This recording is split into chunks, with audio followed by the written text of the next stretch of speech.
Before I call the honourable member for Brand, I remind the House that this is the honourable member's first speech, and I ask the House to extend to her the usual courtesies. I call the honourable member for Brand. Thank you, Deputy Speaker, and congratulations on your appointment to that role. I respectfully acknowledge the traditional owners and custodians of the land on which we meet, the Ngunnawal people, and I acknowledge the traditional owners and custodian of my home, the Whadjuk people of Noongar country. I pay my respects to elders past and present, and I am grateful always for the grace, good humour and thoughtfulness of our Indigenous leaders in the community who seek to help this nation reconcile its dark history so that we might together create a better future for the First Peoples of this vast and beautiful country. My name is Madeleine Mary Harvey King, and I stand here today, the elected representative of the people of the City of Kwinana and the City of Rockingham. Together these cities make up the federal seat of Brand. These are the places of my childhood. These are the places I call home. Brand is a place of remarkable diversity with some of the most beautiful beaches in the country, including the pristine Singleton, Golden Bay, Secret Harbour, Anstey Beach, all in the south, up to the industrial heartland of Naval Base in the north, and which has been a major driver of economic development of WA since the 1950s. Brand stretches west over Coburn Sound to Garden Island, home to Australia's largest naval base, HMAS Stirling, and where the Swan River Colony was first declared in 1829.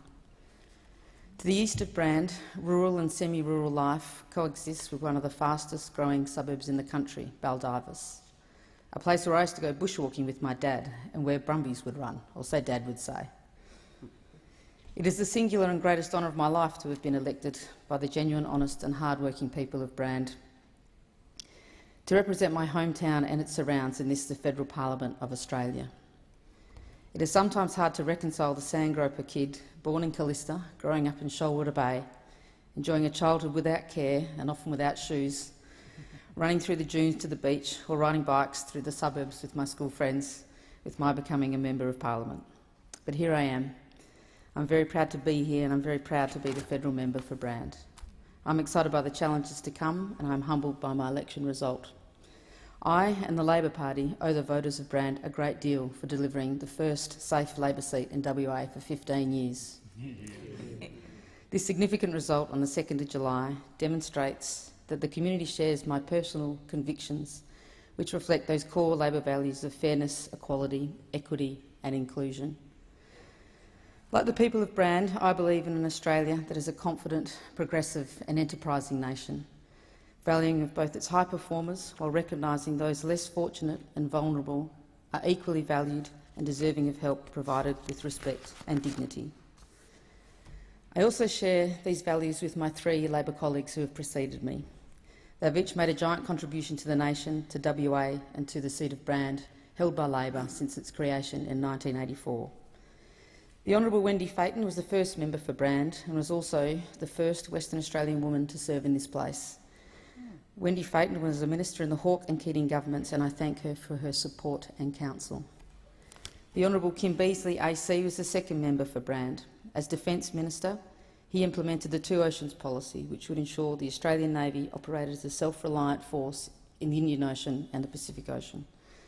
It was a tectonic shift in policy which saw HMAS Stirling on Garden Island expand dramatically and become the largest and most significant naval base in the nation. This has had great benefits for Rockingham, which supports the naval presence and has welcomed defence personnel from across the Australia into its community for many years.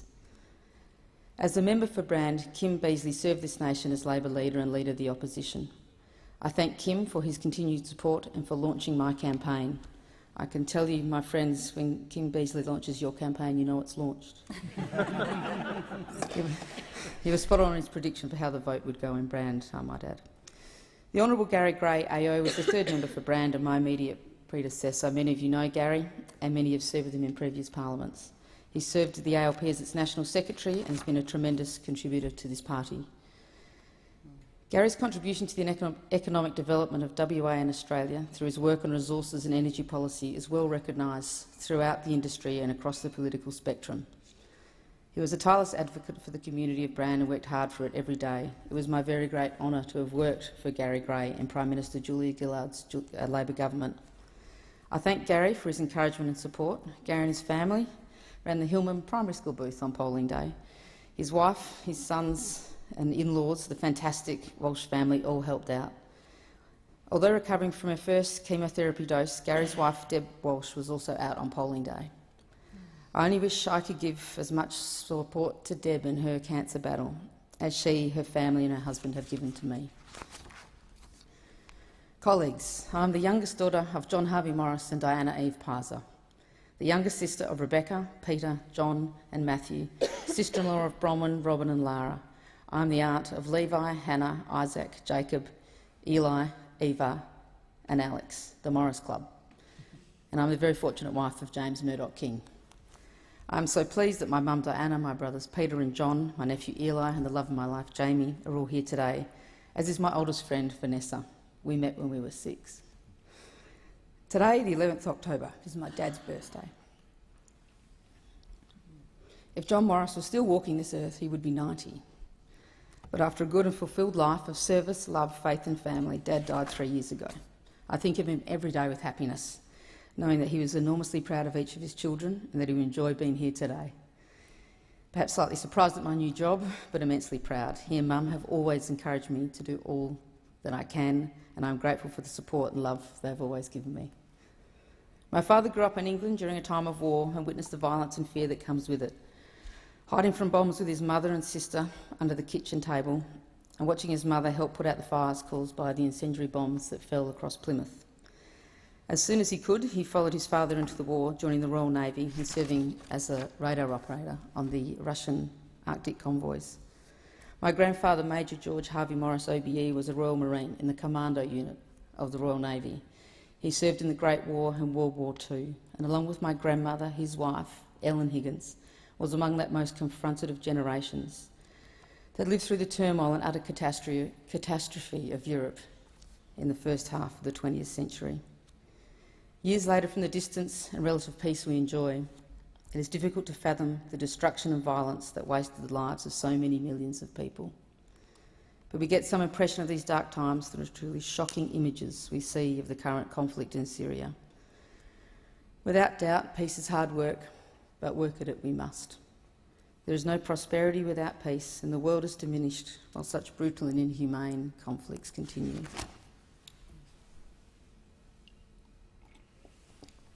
Like many, my dad left post-war Britain and arrived on a boat in Fremantle in 1956. He was among the first employees of the newly built BP oil refinery in Kwinana. My mum is a Perth girl, born and raised in West Perth. Together they built a house on a sand dune in Shoalwater Bay. Together they built a home and a future for my sister, my brothers and me. As well as raising 5 beachcombers, my mum Diana owned and ran a drapery store in Railway Terrace, Rockingham. It was called the Family Traders. My nan Peggy Pizer worked in the shop too, and together Mum and Nan sold all manner of haberdashery.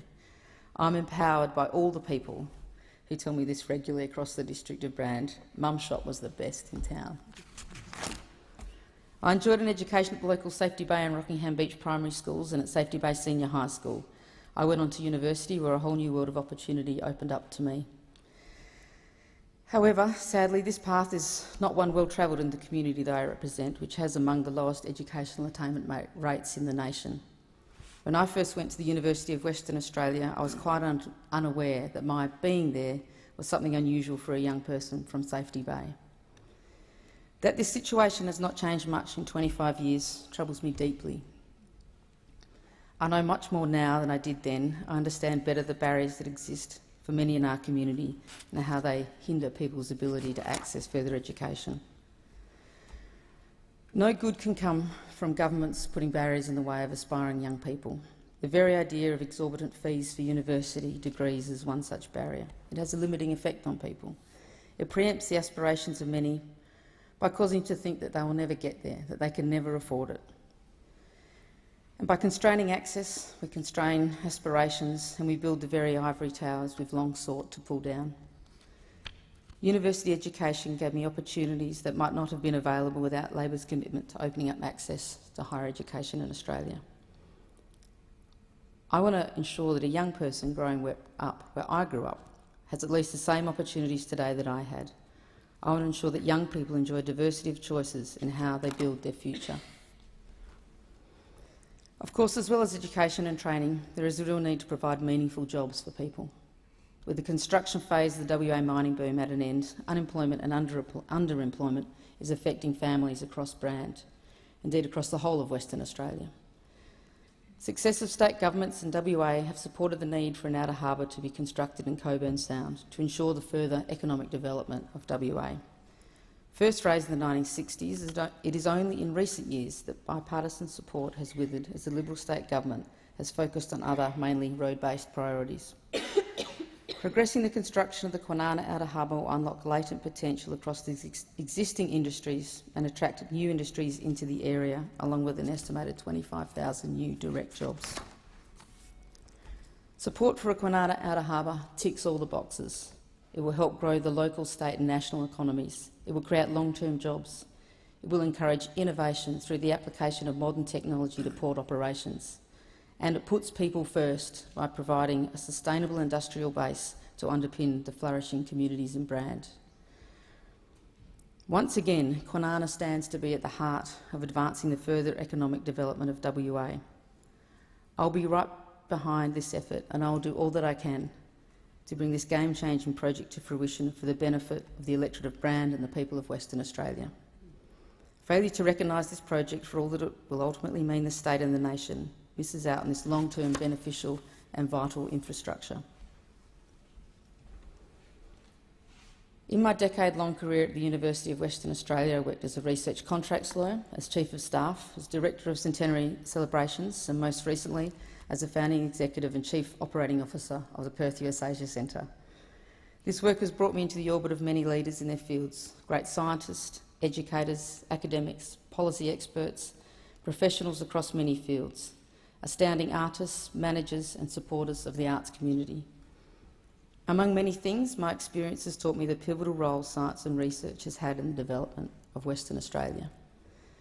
We should remind ourselves that without collaboration between scientists, government and farmers in the 1930s to develop dry farming techniques and high yield and disease-resistant grain, WA wheat farmers would not be about to produce, despite frosts, a likely record crop, half of the entire wheat crop of this nation.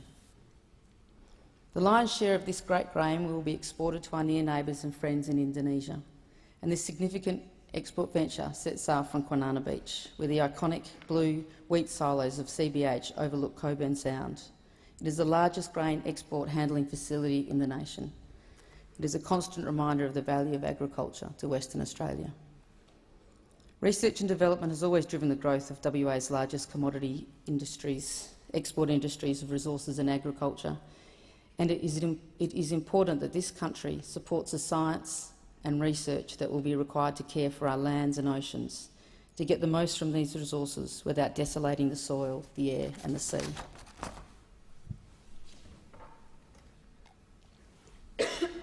In my work, I've been most fortunate to see the beginnings of astounding science projects. Take the visionary work of Professor Peter Quinn, leading a team at the forefront of international efforts to move forward by looking back in time, considering questions no less fundamental than how did the universe, the stars, the galaxies form and evolve. They are the builders of the Square Kilometre Array Radio Telescope. Under the leadership of the International Centre for Radio Astronomy Research, the world's largest public science data project is happening in Perth and in the radio quiet of the vast Murchison, where you can lie on your back at night and see the Emu in the Sky constellation, as clear as our Indigenous sisters and brothers have seen it for over 40,000 years. In my work, I've met inspiring people such as Professor Gia Parrish, who conducts research around the world in advanced sensing technologies such as chemical sensors for environmental industrial monitoring, while teaching the next generation of engineers, while taking on extensive administrative duties as head of school, and while raising 2 young girls and participating in her community. She was an inspiration. These are the people who work in our universities. These are the people who are building the potential of this nation today, tomorrow and into the future. Their work and their service should be acknowledged and celebrated much more than it is. Without them, we all miss out on Australia being all that it can be. If we can understand the importance of science, technology and research, then we must also appreciate and understand the importance and value of arts and the humanities. They provide us with exciting and often new ways to give us a sense of place. In turbulent and challenging environments, arts and humanities can provide the bedrock of tolerance by fostering a better understanding of the diversity of thought, knowledge and cultures that swirl around us. Through the arts in particular, we are challenged to look more closely at how we see ourselves and others, reimagining ourselves, our place in our communities and our place in the world. Mr Deputy Speaker, colleagues all, Western Australians with the desert at our back and the vast Indian Ocean before us are widely thought to have the most isolated capital city in the world, Perth. But I disagree with this because, truth be told, we are the most connected Australian capital city. You just need to consider that more than 60% of the world's population lives in arguably the most dynamic region on Earth, directly to our north. Perth is a gateway to the Indo-Pacific. This is no secret in WA, with businesses actively building relationships throughout the region for many decades. Relationships that create opportunities in trade, relationships that create opportunities for closer engagement with our regional neighbours. Closer to Perth than Canberra, civil society in Jakarta, through its foreign policy community led by Ambassador Dino Padijalal, discuss, as we do, how Australia and Indonesia and all Southeast Asian nations might work together in policy development so that we, together, can meet the challenges of the region: nutrition, infrastructure, education, security, energy security, pollution and the effects of climate change. Our common concerns and our common goals bring us together.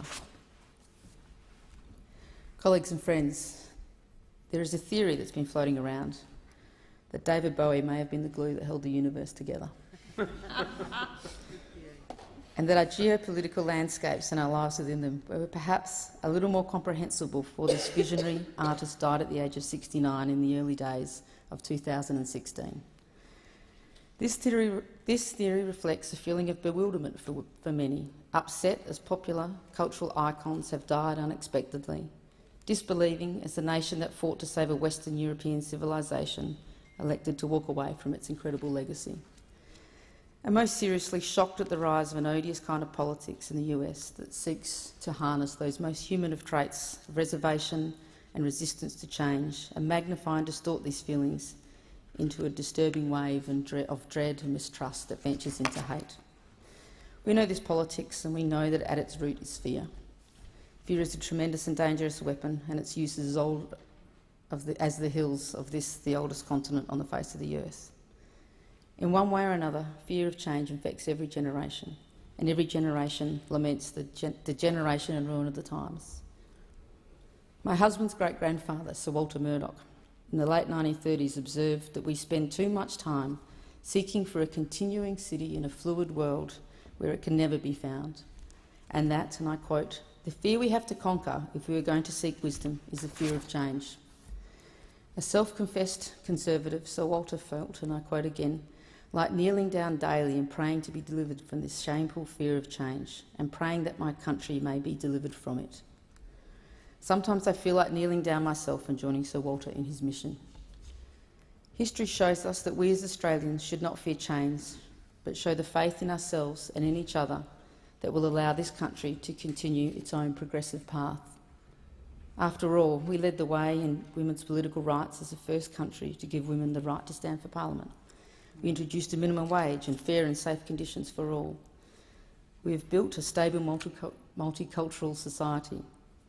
We built and will always protect our system of universal health care that is the envy of the world. It is hard to reconcile these great legacies of our progressive nation with it now being held back on the issue of marriage equality due to a fear of change. My sister Rebecca Morris and her life partner Robin Ralston have been together much longer than the 17 years I've been married. Yet our country does not treat our loving relationships equally. This is not right. As representatives of the people, we may do well to consider that a majority of Australians choose to live and let others live and are accepting of social change. I only have to look to my grandmother's life to know how fear and societal norms constrain people and provide them with stark choices. My grandmother, Hannah Margaret Pizer, or Peggy as she was known, was born in Coolgardie and grew up in Kalgoorlie and Meekatharra. With the love and support of her parents, Peggy Pizer raised my mother as a single parent. Perth in the 30s and 40s was a conservative place, and the societal pressure on my nan and her family to give up their baby for adoption must have been overwhelming. But lucky for me, love won out and the Pizer family rallied around Peggy and her baby daughter, my mum Diana. It was a truly courageous choice, but it was not without cost and not without sacrifice. Peggy Pizer was an important part of my life. She lived with our family in Shoalwater Bay since 1965 and died nearly 25 years ago. As I drive between Kwinana and Rockingham and pass her final resting place in the East Rockingham Pioneer Cemetery, I always think of her. Mr Deputy Speaker, there are many people to thank for so many things on my journey to this place. Lifelong friends from Safety Bay, Vanessa Bonjolo, now Vanessa Buttigieg, Ross Walker, Natalie Harker, now Natalie Parry, Sasha Windsor-Reid, who dropped in from Jakarta on election day and called on the quickest scrutiny result of the night, and Kim Thompson, who is always the best hockey player I've had the pleasure of playing with. I thank my understanding teammates on the hockey field, the University Soak Scrigglers. I've played hockey with these great women for years, some since I was 18. Catching up with them and playing this great game is one of the most fun things I do. My WA Masters hockey teammates played Queensland today, the National Championships in Hobart. Sadly, it was a draw, but I guess I'll take that against the queue. I started representing WA Masters hockey 7 years ago. It is a wonderful community, and you had better believe how fiercely competitive these women are. I'd like to have been with you all in Hobart this week, but there is the small matter of Parliament. My thanks to the local state members across the electorate of Brand, Mark McGowan, the member for Rockingham, Leader of the Opposition and next Labor Premier of Western Australia. Roger Cook, the member for Kwinana, and Paul Papalia, the member for Warnbro. I'm grateful for the support and help provided by the presidents and members of the local Labor branches across Brand. You are champions of our cause. My thanks also to Peter Tinley, the WA Labor President, and for the leadership of Linda Olshelm and Patrick Gorman and all of the State Office. With the 5 new Labor members for Brand, Burt, Cowan, Fremantle and Perth, we have started something big. I thank the leadership and membership of the Labor movement, and particularly the SDA, the AWU and the TWU for their support. Emily's List and Perth Labor Women are important organisations that I support, and I've enjoyed theirs. The election result in Brand is testament to the calibre of the people that worked in the campaign. Andrew O'Donnell, the amazing brother and sister team that is Georgia Tree and Callan Tree, Helen Hanson, Bridget Edwards, Amy LeRae, John and Peg Cotter. The many volunteers that help making calls in the community and knocking on doors, among them from Young Labor Unity and the many Margarets of the Brand campaign. And Dennis Terrell, I don't forget, owe you many coffees. Also to Mike Barnett, the former member for Rockingham and Speaker of the House in WA. He was critical to the effort and kept us all on an even keel. I thank you all, yet I cannot thank you enough. I'll always be grateful for the friendship, support and encouragement I received over many years from Colin Campbell-Fraser and Enid Campbell-Fraser, Doug Durack and Professor the Honourable Stephen Smith. I know he likes that title. From Professor Alan Robson, AO, citizen of WA, my former boss, and from who I learned so much about leadership as his Chief of Staff. And from 3 wonderful women, Shaheen Hughes, Sonia Nolan and Elena Douglas. Sadly, Elena is today putting her father's remains to their eternal rest. Good luck and God bless Elena. I'm very grateful for the support I've received from my new colleagues in this place. It has been great and heartening, and I love it. I'm enjoying the company of Sector 12 immensely. Thank you. Thank you. I could not ever do without my international convention of friends, Jeannie and Jamie Osborne, Shane Balzan, Felicity Goldthorpe, Marcus Eduardes, Emmanuel Hondros, Jock Meston and the great Labor activist Alison Bunting. Eternal gratitude, my friends. The King family have been amazing. To Walter and Adelphi King, Mary Ellen, Simon and their families, and especially Julie and Matthew King, who harbour me in Canberra from time to time. I cannot thank you enough. For my own family, there are either no words or there are too many words. Here we all are. Dad would have loved this. Everything is for us because of my mum, and I thank you, Mum, for everything. Rebecca, Robin, Peter, Bronwyn, John, Matthew, Lara, each such good people and good friends that I love and treasure. Thank you. And Jamie King, he's the finest dancer of his generation and always my best and constant friend. We joined the Labor Party together many years ago. We share the same personal convictions of fairness, equality, equity and inclusion. We love music and we love each other. I would not be here without the constancy of Jamie King, and I thank him for it. It was Jamie's birthday yesterday. Happy birthday, Jamie. Mr Deputy Speaker, friends, colleagues, summer is coming, as is the end of this speech. Pleased to know. When I get home, I'll do what I do every summer. Jamie and I will head to the beach where I learned to swim, and we will paddle over to Seal Island. I will think of my dad as we move quietly over the clear sea, under which the ashes of his bones mingle forever among the sands of Shoalwater Bay. We might see a few dolphins, and we will swim among the seals. There is nothing quite like having an Australian sea lion swim alongside you. Poke its head near yours and follow as you go. There is simply nothing.